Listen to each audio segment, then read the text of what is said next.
Good morning, and welcome back to Daily Dhamma, a letter to our children. Today is February 12th, and our reading is The Middle Way.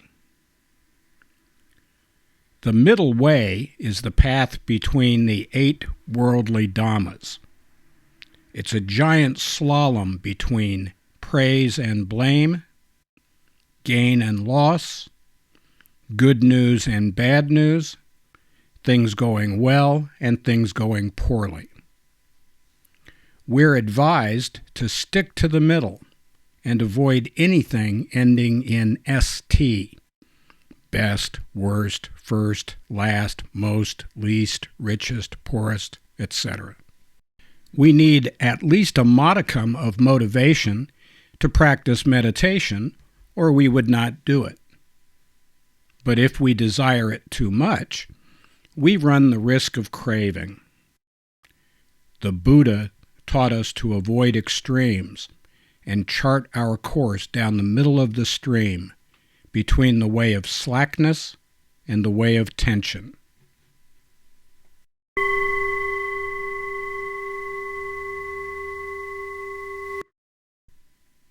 The middle way, or moderation, just seems incomprehensible to people like us. We don't have a variable speed switch. It's either set at 0 or 150, and there's just nothing in between. It just kind of goes back and forth loosely in the slot. And I don't think we're alone.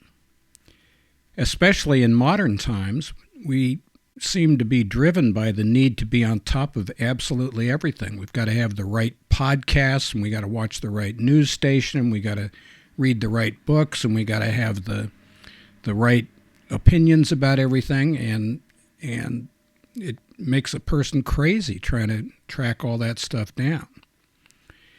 The Buddha, on the other hand, had the right idea.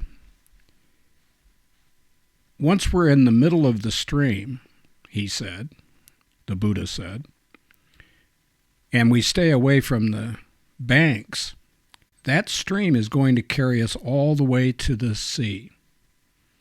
And it's irresistible. It might not happen in this lifetime. It might not happen in the next 10 lifetimes. But eventually, once you're a stream enterer, you're moving towards Nibbana.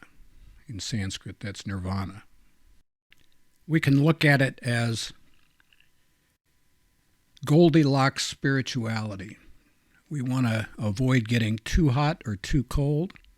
We want to avoid being too wee-weed up about anything. We want to avoid getting too excited or too down about what goes on around us, and focus just on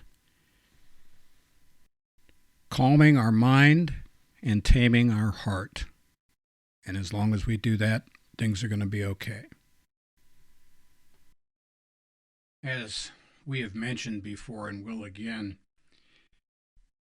Hinduism is to Buddhism as Judaism is to Christianity. That is, the younger traditions got a lot of their cosmology from their predecessors, and who deserve a bow.